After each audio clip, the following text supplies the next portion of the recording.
What's up, everybody? Welcome back to the Post-Gazette Sports Now YouTube channel. She is Abby Schnable. I am Noah Hiles. We are just a few of the many people who cover college athletics at the Post-Gazette. And, Abby, it's Thursday, which means Wednesday just went by, which means this season, a chaotic Pitt basketball game just took place. And that's what we're going to start off this college show. The Panthers hang on to grind out a 65-64 win in Chapel Hill. I feel like I've said this numerous times this season, but that's got to be one of Jeff Capel's best since taking the head coaching position at Pitt. One of the biggest wins of the season for the Panthers, and just really three huge victories in a row after the team lost to a quad four opponent on its home floor just a couple Saturdays ago. I covered it. I was there, but I'm interested to hear your thoughts from afar as we start recapping this Panther victory. A warning to start, just like Pitt basketball, my dog is being a little bit chaotic this morning. Okay. All right. We're not morning people, so no worries. What's going on? Yeah, wow. That's just the first thing that comes to mind is, I had a split focus for some of the game because Penn State was also playing and I was trying to watch both, but then, Penn State quickly got out of it. So I shifted my attention to Pitt. And that game was just like, wow. They never really, they were always in it, but North Carolina just felt like they were ahead for a majority of it. And it towards the end there, it got really dicey. And I was like, I was just on the edge of my seat, which is the best way to be for a basketball game. And I just got to say, wow to Nellie Cummings. My God, what a game to just pop out and really step up. And, I mean, I had the privilege of getting to watch him when he was at Colgate, Wisconsin, played Colgate in the NCAA tournament where he scored 20 points, but not on 5 for 6 shooting, not on 8 for 11, or 5 for 6 from 3, 8 for 11 overall. It just goes to show you that this team is so deep, so well-rounded, and even when it's not some guy's night, Blake Hinson was he was still good. I mean, I wouldn't even say he was good, Abby. He made the first basket for the Panthers and didn't score again. He finished with 2 points. So he wasn't good, but that's goes to your point. So continue. Didn't mean to interrupt you. No, you're good. Yeah, Nellie Cummings really picked a great moment to step up, and not only a great game to step up, but they were on the wrong end of a 13-2 run. UNC was starting to get ahead, and it kind of looked like they were out of it for a second, and then Nellie Cummings just comes seemingly out of nowhere, hits a couple shots, and they're back in it. And it was so good to see him kind of hit his groove in such a pivotal game. That game, they didn't necessarily need to win it for their tournament hopes, but it's really, really going to boost their resume. And God, it was just so fun to watch him just light up the floor. Another player who really stood out to me, and this is an easy one, is Nike Sabande. My mom is still getting used to Pitt. She hasn't fully learned the team, and she goes, "Is 22 their leading guy? Because he just looks like he is so dominant." And I was like, funny enough, he comes off the bench, which still fantastic player to come off the bench. The block on the end was just beautiful, although I was looking at the play-by-play and it's not on the play-by-play, which is kind of annoying. Well, so I'll explain that, but continue. Yeah, and so it's just he had some really big defensive moments. I felt like Federico really stepped up defensively, especially when it came in post, because UNC does really tend to do well in the post, and he had a big game. And same with freshman Guillermo is what I just Diaz-Graham. Yes. Guillermo and Jorge, I know that. I'm he looked like a freshman, but he had some good plays, and I think that is what came down to it. Is they had to get some stops, and they got some really good ones when it mattered, and I just think that made the difference. And it was just such a fun game to watch. I can't imagine being there. That's the game you want to watch. And so you take it because I want to hear it from your perspective. So first things first, the block at the end by Nike doesn't count because I think the ruling was the shot didn't get off in time. There was only 0.6 of a second left. I think Caleb Love, took too long to get the shot off. because there were a lot of people clamoring for a foul, and he might have fouled him after the shot. He definitely did. I'm not going to even say might. He hit his hand after the shot. But by then, the game was over. And so the ruling, if you look at the book, Nike didn't get credit for a block there. So that play never happened. Although in real time, it looked pretty incredible just to be like, wow. I mean, what a play from Nike there. But Nike is someone who I kind of want to start with. Him and Federico.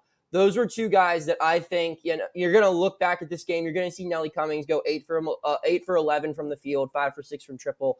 You're going to see Jamarius Burton's 19 points, including the 2 game-winning free throws. And you're going to think these were the two guys who ultimately decided the game. And while they were both crucial, the defense that Sabande and Federico provided for a significant portion of this game was why Pitt won. They both had a 10 plus. They were both plus 10 on the plus minus, which I noted in my game story. And that just goes to show how valuable both of them are when they're on the court. When you're watching this game, you're waiting for RJ Davis to take over. You're waiting for Armando Bacot to take over. And while, Bacot finished with 15 and 11, a double-double, which for like any player in the country is a good game. If you really paid attention, Armando Bacot could not do anything that he really wanted to do when Federico was out there on the floor. You mentioned that 15-2 run. That happened as soon as Fetty got taken out of the game early in the second half when he got his 3rd foul. They took him out. They put in Guillermo, and they immediately attacked him. And that made a difference. And it's nothing against the Diaz-Graham twins. I think they're both going to be solid players. They're just not ready to play against Armando Bacot and Chapel Hill yet. And few people are, but one of those few, as he showed last night, is Federico. The defense that he played, Armando Bacot didn't score until 5 minutes left in the first half. Unless if he's in foul trouble, which he wasn't, find me another guy who can hold him down to that. And while, yes, he made a big difference on the offensive glass, just the way that Fetty refused to get back down and established himself down on that block, that was a game changer. And Fetty only finished with like 8 points, but as always, his buckets seem to come at the biggest times where he's getting a putback or when the screen and roll, when they're finally keying on JB and they can dish it to him and he can finish. Just an overall great game from him and Nike Sabande. Like I said, RJ Davis, 3 of 15 from the field, 3 of 15. And I know he's coming off an injury, and I know Caleb Love had a big night. But when those two guards are on, there's no team in the country that can stop North Carolina. We saw it last tournament when Davis and Love are going, hand in hand, score for score. No one can keep up with that 1-2 punch in the backcourt. But what Nike was able to do defensively on RJ Davis and Nelly Cummings as well, the way Pitt defended in the backcourt was very impressive to me. And I think it goes to show, Abby, what you pointed out with the depth. This team where it truly does not have a superstar. I think Jamarius Burton is the team's best player. He's always a guy who can get them a bucket when they need one. And he can get involved in other ways with rebounding and assists. It's why he's had 2 double-doubles in the last 5 games. But he's never there's no player that's consistently the leading scorer every single game. Early on, that was Blake Henson. But Blake, while he's been hot, he's also been cold sometimes. And we've seen Greg Elliott step up. We've seen Nelly Cummings step up. We've seen Nike Sabande lead the team in scoring. And it's literally someone different every night. And that just goes to show how deep this team is, how well it's constructed, how well they play together. And to build upon that depth, a lot of people, again, I've said this numerous times, this team is without 2 players that many believe would be the best 2 players on the roster entering the season without Dior Johnson and John Hughley. So, wow, just an overall very impressive display of teamwork and depth. And we need to also talk about just like, okay, UNC, don't foul Jamarius Burton at the end there. Yeah. And then especially Jamarius Burton, because like you said, best player, probably the best player for Pitt, your go-to guy. Like, he didn't even look stressed out there hitting those 2 free throws. And those were make or break free throws. After he hit the first one, I was like, okay, we're at least going to OT. deep breath, and then he just didn't look phased, and you could also see his teammates were just like, it's Jamarius, he's on the line, Yeah, and he's the credit. most locked in player. He's the most locked in player on this team. And when he went to the line, there was no doubt in my mind. I said, okay, we'll Pitt one, because that's just the type of guy he is, especially in that building. I spoke with him after the game. He grew up in Charlotte. He won a state championship in the Dean Dome his senior year of high school. He helped Pitt upset North Carolina. Last season, that was North Carolina's last loss on that court until Wednesday night, when in his final game playing there, probably ever, because even if he goes to the NBA, they're not playing in Chapel Hill anytime. So, his final game ever, he makes 2 free throws. And yeah, just what a clutch display. And on the other side of that, North Carolina missed some big shots. I mean, Baycott's inability to make free throws down the stretch. RJ Davis, the top free throw shooter in the ACC. I think he entered the game shooting around 89% from the foul line. He missed some free throws. So it just, Pitt, the number one stat that I keep running through my mind is Pitt has had 11 ACC games. 7 of them have been determined by 5 points or less. Oof. Pitt is 6-1 in those 7 contests. So and that's the testament of a tournament team right there. Sorry to interrupt you. It's just like you don't see teams that can finish like that, like so well, unless they're going to be a tournament team. And it's what I love about Pitt too, is it's a different guy every single night, and that's just, hard to defend against, because you can try and shut down Tamarius Burton, but then Greg Elliott's going to get hot. Oh, let's shut down Greg Elliott. Ellie Cummings is going to get hot. And it's just, that's like what you want to see. And if they can play to that caliber that they did last night at UNC, like there's no reason they can't make a run in the tournament. And I mean, I just think that game is just a huge like resume boost, because they're on the bubble. But I don't know if they are anymore because of that. So let's talk about that. It's a day that ends in Y, so we have to talk about Pitt's bubble chances and bubble status. But yeah, so a big flaw in Pitt's bubble resume, if you will. Well, there are a couple. The first was it didn't have a huge road win. Its best road win was either Northwestern, which was a non-conference. It's really its only non-conference win of any notoriety. And the other one was at NC State, which was like a couple days after Northwestern. And while those are both impressive wins on the road, they happened in early December and late November. So not many people really remember them. If you talk about Pitt in late November, they remember the bad more than they remember the good. So it needed a big road win, and this was that win. It takes less pressure against Virginia Tech in a couple weeks on the road, and the regular season finale at Miami. They're only 2 quad 1 opponents remaining on the schedule. This was a big win for Pitt. But Abby, I want to talk to you about where Pitt stands in the national conversation, because clearly anyone who watches the games, and this isn't just in a Pittsburgh perspective, but you just see the national conversation around Pitt is, look at what this team has transformed into. A team that started 1-3, a team that hadn't been to the tournament since 2016, a team that lost 2 of its best players, lost another key guy who was going to come off the bench and get big minutes this year. Look what it turned into. It turned into a team that's competing to win the ACC, which no one had them doing at the start of the season. However, if you look at some of the evaluating things that are out there, the net, Ken Palm, Pitt's still middle of the pack. 62 at Ken Palm, 61 in the net rankings. I think it's probably important that we explain why that's the case. Yeah. Do you have any idea? I do, but I would like to hear why you think they're still ranked so low in those metrics. So, I had the privilege of talking to 5 of the best bracketologists in the country earlier in the week about exactly this. What are Pitt's chances? Why are they on the bubble?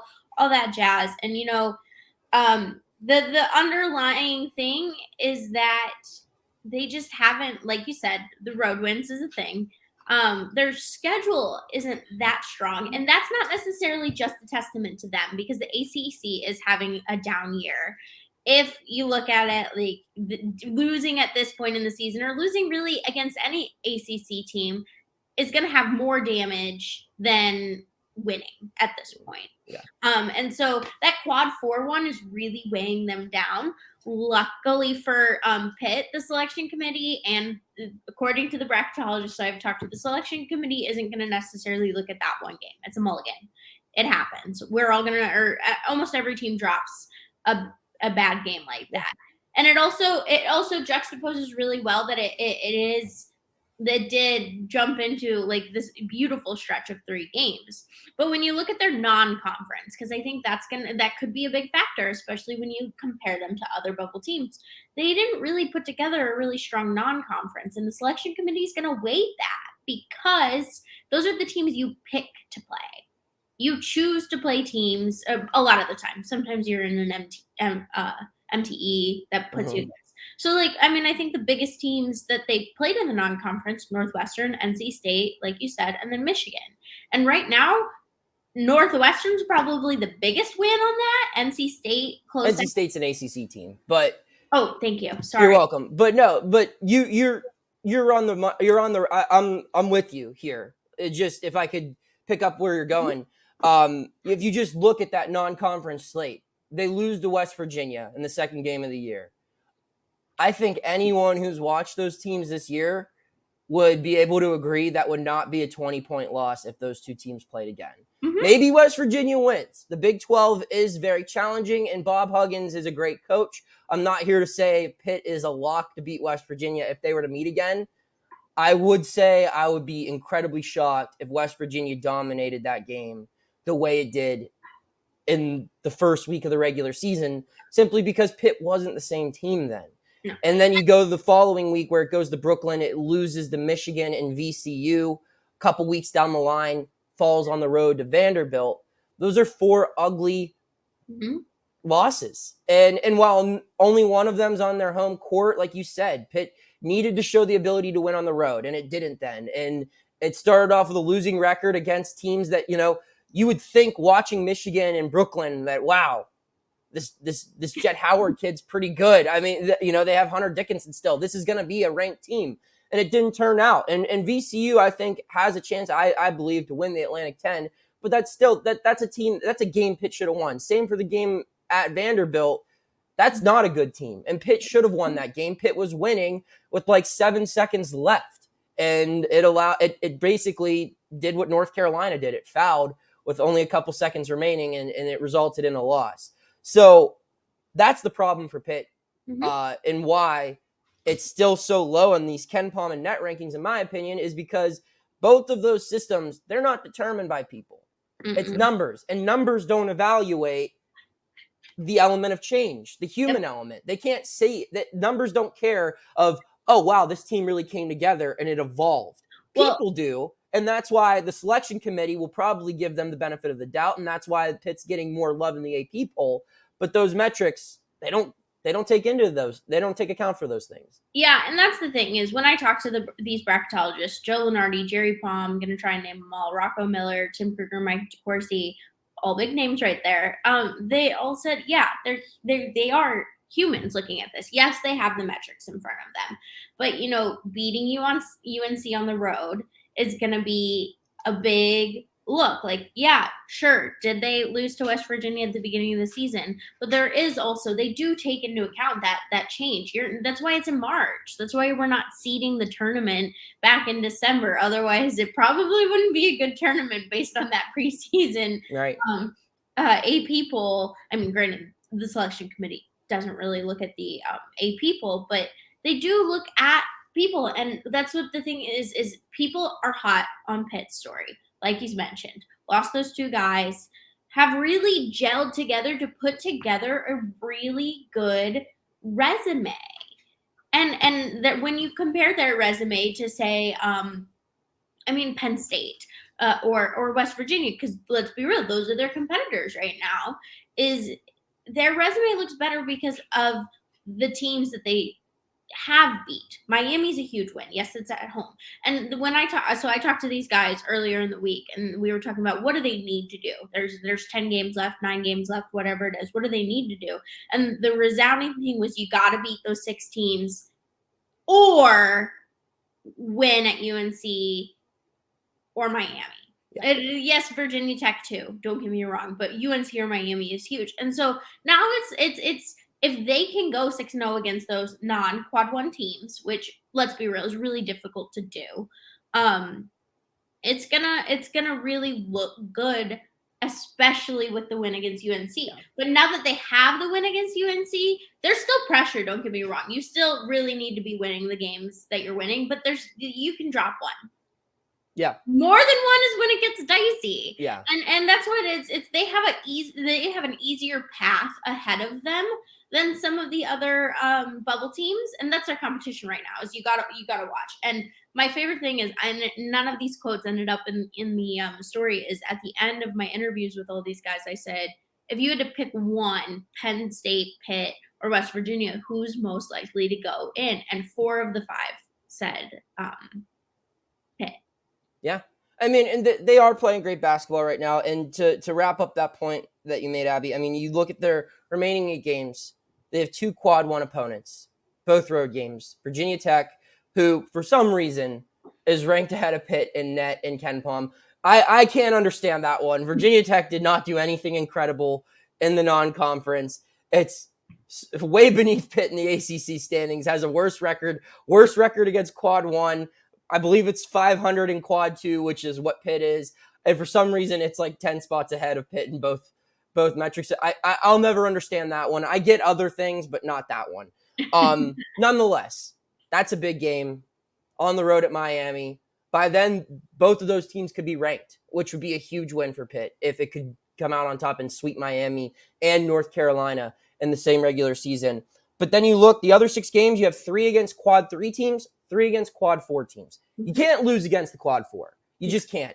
And that Florida State loss, while it was a quad 4 loss at the time, Florida State's now a quad 3 team. It's been playing better. It's been upgraded, essentially. So that's not saying you can't go to Tallahassee and lose on the 11th. You still have to win that game if you're the Panthers.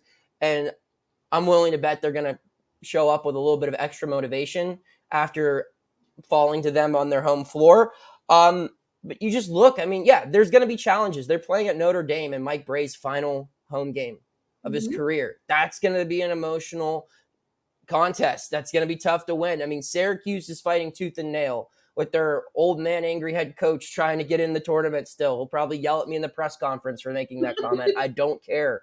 But like that's going to be a tough win at home. And you just look, there's other teams like Boston College and Louisville who won its first game last night in the ACC and Georgia Tech. And while you look at those teams and you think, oh, I mean, they're not a challenge. You got to remember Pitt beat North Carolina in Chapel Hill last year when Pitt was at the bottom of the standings in the ACC. This is Power 5 basketball. Every roster has enough talent to play spoiler. And no game, like you said, is easy. And Pitt needs to make sure it takes care of business. In these last 8 games, I think 7-1, guaranteed spot in the tournament if Pitt can do that. But, if you split here, basically Pitt has its own destiny in its hands, which is huge. So, Abby, we were going to go with the third topic, but I think we covered everything we needed to cover today. So do you have any final thoughts as we wrap up the show? We're a month away from March. I love March. I'm so excited. And, Pitt's looking really good. And I'm just excited to see it. The second week on the job, I've gotten to see some lovely basketball. And man, I just can't wait to see what more this team has in store. You know what I can't wait to see is a game that doesn't end on the final shot, because I'm getting really tired of having to rewrite game stories. So listen to this stat, because I understand your pain. So last season when I was covering Wisconsin was like, I want to say 15-2 in games decided by 6 or fewer points. And then my last 6 games on the Wisconsin beat, spanning from November to December, were all decided by 6 or fewer points. So I understand. I'm very grateful I'm not writing game stories right now because and on the road too, where a lot of the press boxes are up high, you got to make the sprint down low. You got to fight through a crowd. It's a tough life being a beat reporter. This gig that we have. No, it's actually not. We have great jobs and we're very grateful for them. That's all we have. Hit that subscribe button if you haven't already. Check out our work at post-gazette.com. And keep tuning in. We'll have more content here on the Post-Gazette Sports Now YouTube channel. Take care. Thank you for checking out this content from Post-Gazette Sports. If you liked the video, please like it and subscribe to our YouTube channel. If you enjoyed it on Apple Podcasts, please rate us 5 stars on Apple Podcasts. For 6 months of digital access to post-gazette.com for just $6, click the link down in the description.